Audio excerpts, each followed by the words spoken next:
Right now, you send a text message without thinking twice. A few letters. Maybe an emoji. Your friend understands you instantly. Feels simple.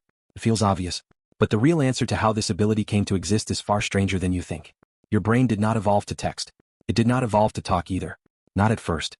For most of human history, there were no words at all. No grammar. No sentences.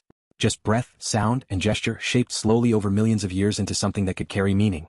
How did that happen? And why does it still shape the way you speak today? 2 million years ago, your ancestors lived in small groups on the open plains of Africa. They had bodies built for walking and throwing, not talking.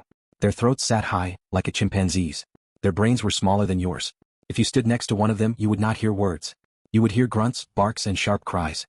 Functional sounds. A warning. A threat display. Nothing close to language. So how do you get from a warning grunt to a sentence? Anthropologist Michael Tomasello spent decades studying this question, comparing human toddlers to chimpanzees and bonobos.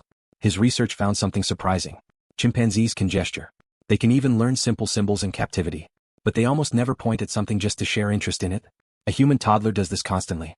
She points at a bird, looks back at you, and waits for you to look too. That simple act, sharing attention for its own sake, is something almost no other animal does. Tomasello argued this is the real starting point of language. Not the ability to make sounds. The desire to share a mind with someone else. Once that desire existed, everything else could build on top of it. Early hominins likely communicated first through gesture. Pointing. Miming. Acting things out with the body. Think about how natural this still feels to you. Watch two people who do not share a language try to communicate in an airport. Within seconds they are pointing, miming, drawing shapes in the air. You are watching a rehearsal of something your ancestors did for hundreds of thousands of years before a single word existed. But gesture has a problem. It only works in daylight, in the open, when both people can see each other's hands. It fails completely in the dark, in tall grass, around a corner. So a species that started relying more and more on gesture would have faced enormous pressure to find another channel. A channel that worked even when you could not see the other person. Sound. This is where the body itself had to change. Around 300,000 years ago, something remarkable appears in the fossil record.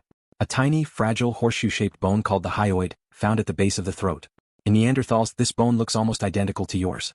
Researcher Stephen Mithen has pointed to this bone as one of the clues that Neanderthals, and likely earlier ancestors of modern humans, had a vocal tract capable of producing a wide range of controlled sounds. Not full language necessarily, but something much richer than a grunt.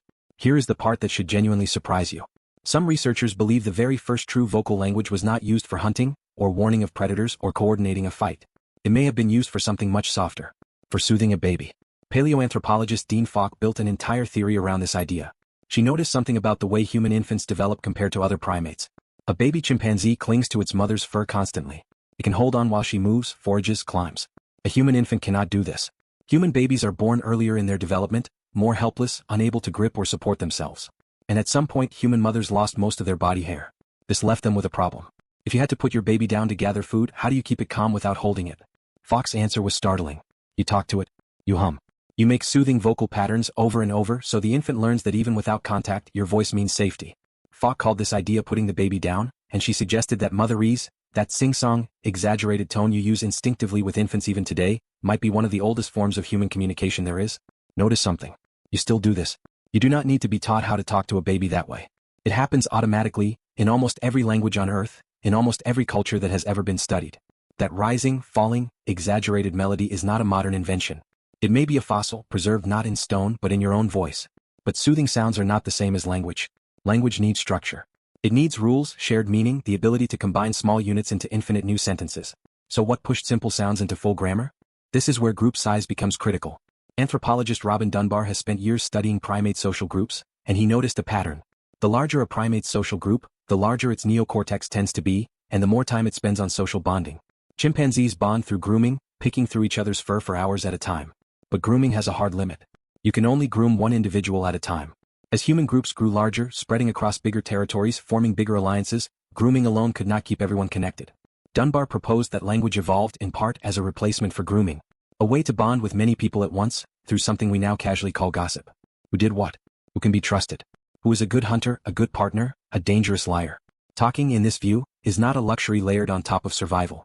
It is social grooming at a distance, letting you maintain relationships with far more people than physical touch ever could. Think about that the next time you scroll through messages about people you have never met in person. Checking in on a friend's day. Reacting to a stranger's post online. Judging whether someone seems trustworthy from a few sentences. You are not doing something new. You are running one of the oldest programs your species has, just on a different piece of hardware. By around 100,000 years ago, something had clearly shifted. Symbolic behavior appears everywhere in the archaeological record. Deliberately pierced shell beads. Ochre marked with repeating patterns. Burials that suggest belief in something beyond the physical body. These are not the signs of a species communicating only through grunts and gestures. These are the signs of a species that could talk about things that were not physically present. The past. The future. A person who died last season. A god. An idea. This is the true leap. Not sound itself but reference. The ability to point with a word at something that is not in the room. A tiger that was here yesterday. A danger that might come tomorrow. Once your ancestors could do that, they were no longer limited to the present moment. They could plan. They could warn future generations they would never meet, through stories passed mouth to mouth, across centuries.